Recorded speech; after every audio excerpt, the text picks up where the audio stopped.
Hola, mi nombre es Bárbara Arizaga y soy host del podcast Aula Magna.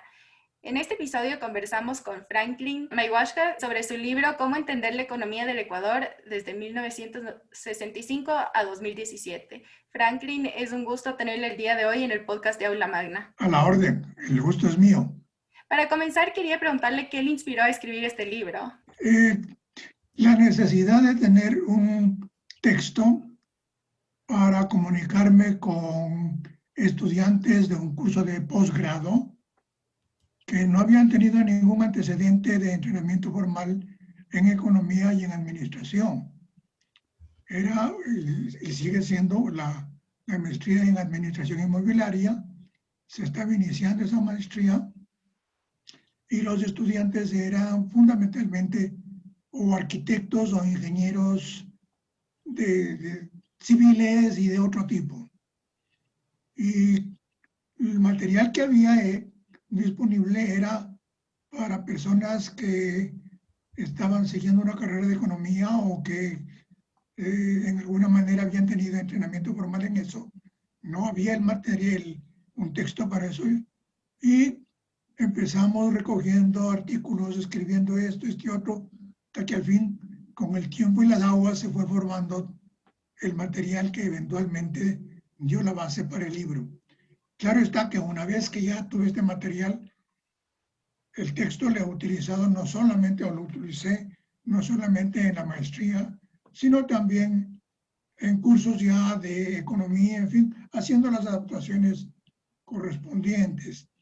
Hasta pues nuevamente con el tiempo y las aguas, pareció prudente o pareció necesario inclusive, pues darle a conocer a esa ciudad. ¿Por qué cree que es importante entender la economía del Ecuador durante este periodo? O sea, ¿por qué cree que es vital para no solo las personas de economía, sino todas las carreras? En eso hago referencia a algo, una anécdota con un alto ejecutivo colombiano que al solicitarme mis servicios de asesoría dijo lo siguiente: nosotros en nuestra empresa lo conocemos muy bien como si fuera un barco de primera, pero no estamos muy seguros de conocer el mar que navegamos, o sea, el contexto dentro del cual la gente se gana el pan de cada día y dentro del cual se definen los destinos, como está pasando en Colombia, los destinos de ese proceso de ganarse el pan de cada día es de fundamental importancia, no solamente en el Ecuador, sino en general, para los ciudadanos en general, y no solamente por la necesidad, sino también por la responsabilidad que tienen los ciudadanos de atender sus responsabilidades en lo que corresponde a ayudar, no solamente a destruir como está pasando ahora, sino a construir lo que sea necesario para el mejor bienestar de la gente. Bueno, Ese es el pensamiento en general. Por cierto, ese ha sido siempre mi pensamiento desde que yo me inicié en el tema de la economía. O sea, la economía no era solamente para elucubrar teoremas, sino para ver cómo se ayudaba a que la gente viviera mejor. bueno, y también supongo que es importante entender toda esta historia para no repetir los mismos errores que se han cometido en el pasado. Pues afortunadamente, o más bien dicho, desafortunadamente, la historia está llena de errores que se cometen. Por ejemplo, en finanzas hay unos señores que escribieron un libro y dijeron, en los 7 siglos que hemos anunciado, siempre se han cometido los mismos errores. Wow.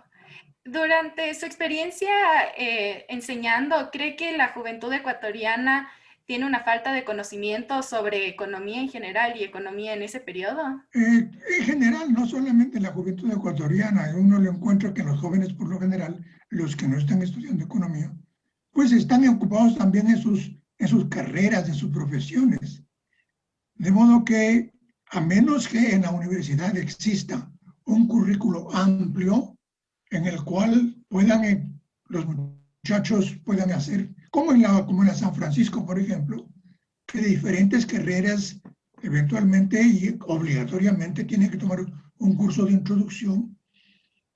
Es la oportunidad para que por lo menos se familiaricen con los primeros auxilios de lo que sería el conocimiento de la economía de una nación, sea el Ecuador, sea esta Colombia, sea lo que sea. Ahora tengo una pregunta un poco más relacionada al contenido del libro.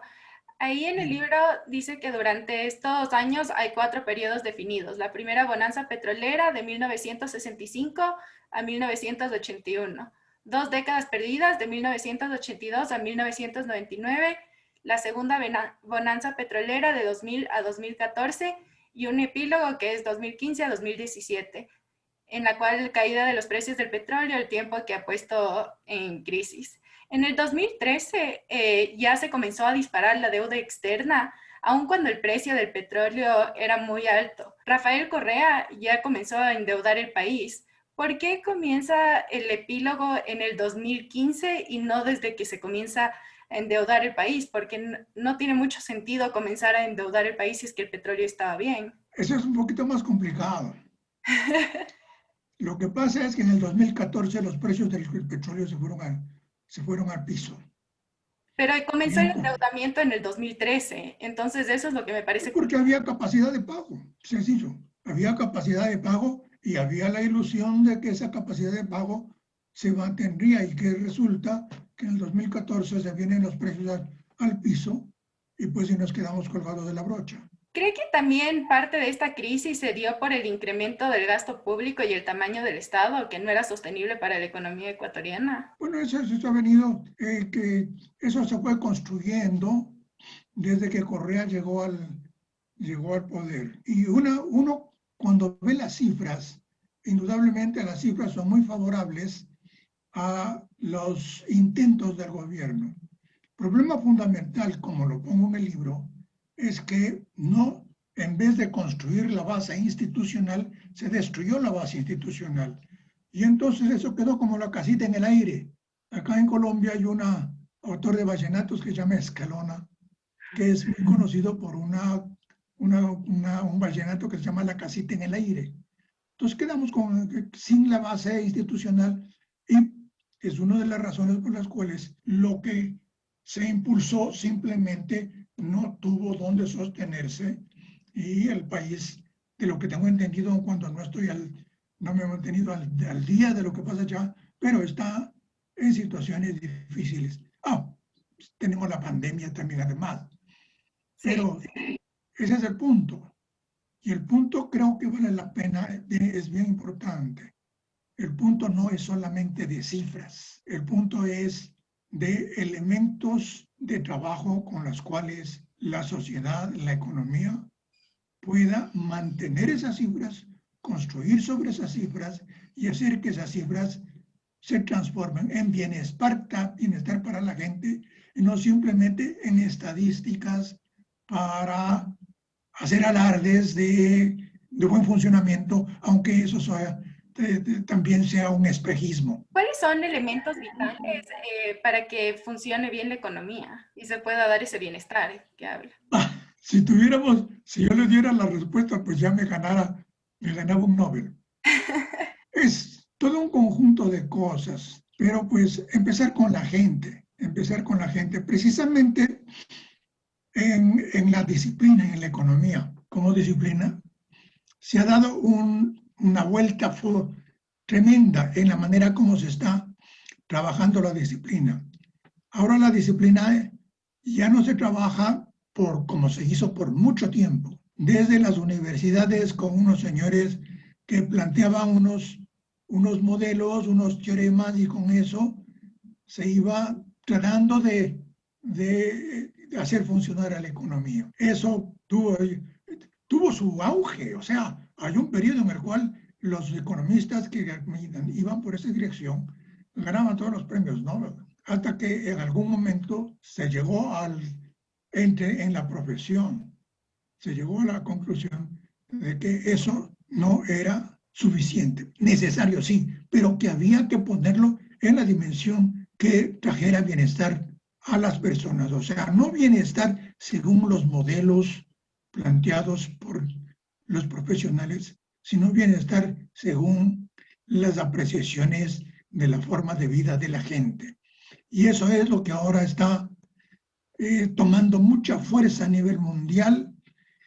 Hay un par de economistas, un economista hindú casado con una economista francesa, que no hace mucho se ganaron el premio Nobel precisamente por el trabajo de los últimos 20 años alrededor del mundo, no elucubrando teorías, sino yendo donde la gente, tratando de entender cómo es que funciona, cómo es que funcionan los pobres, tratando de entender cómo es que ellos hacen malabares para sobrevivir y cómo es que esos malabares para sobrevivir son más bien despreciados por la ortodoxia económica y deberían ser más bien lecciones para que la gente pudiera sacar provecho de cómo en las situaciones difíciles uno puede seguir adelante. Y entonces, en este rato, el tema es cómo entender el bienestar de la gente, no desde el punto de vista de modelos económicos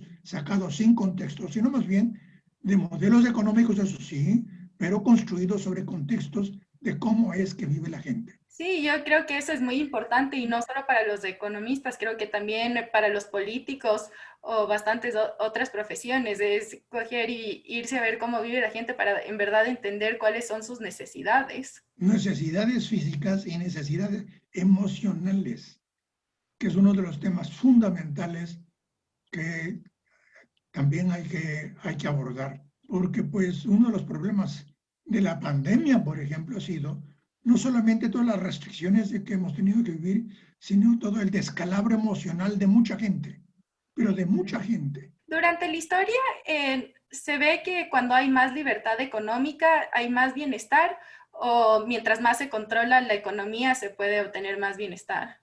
Esa es una dicotomía muy falsa, ni lo uno ni lo otro. Lo que hay que hacer es ver cómo se entiende las fuerzas del mercado, las fuerzas del gobierno, cómo se entiende el contexto. Por eso es también la razón del libro. Cómo se entiende el contexto para que dentro de ese contexto se pueda combinar esas dos fuerzas poderosas, que son el Estado y el mercado. Y que no sea la polarización de unos por el libre mercado, que eso ya no simplemente está por fuera de toda consideración, y el otro del Estado total, que también está por fuera desde el punto de vista ya de lo que se ha vivido, no solamente pues en Rusia, en Cuba, sino en el Ecuador también con el régimen de Correa. Entonces, lo que uno encuentra en el mundo es que los países más prósperos han sabido combinar en una forma muy inteligente, basados en la historia, basados en su tradición, basados en su forma de ser, en su geografía, en sus contextos, cómo combinar esas dos fuerzas de modo que uno pueda, de acuerdo a esas idiosincrasias, sacar provecho de ellas. Sí, definitivamente. Yo sí creo que la cultura influencia mucho. Muchas personas dicen que los modelos económicos de los países nórdicos son los mejores, pero no analizan que los países nórdicos tienen una cultura totalmente diferente a, digamos, la cultura latina. Tratar de entender el contexto de la gente, cómo vive la gente, todos sus rasgos culturales, religiosos, porque ahora la parte religiosa también está jugando un papel muy importante, pues por ejemplo en economías como los de los Estados Unidos, en las cuales una de las fuerzas que subió a Trump fue precisamente la fuerza de los evangélicos. En fin, esa es la idea. La idea es entender el contexto. Entender el contexto para que de acuerdo a ese contexto se formulen las soluciones. Hay una anécdota que yo siempre cuento a mis estudiantes, como cuando estaba yo haciendo mi posgrado, en un sitio donde íbamos por seguridad alimentaria y nos servíamos unas hamburguesas y unas cervecitas que nos caían de perlas a la salida de la biblioteca a las 11 de la noche, por ahí. Alguien en el baño de los hombres había escrito, Dios es la respuesta. Y el otro día, alguien también inspirado por Etílicos había escrito, ¿cuál es la pregunta? Entonces, es necesario entender la pregunta primero antes de proponer respuestas. Y me temo que en muchos de los enfoques económicos tienen las respuestas, no importa cuál fueran las preguntas. Y ahí es cuando la economía entra en descalabro.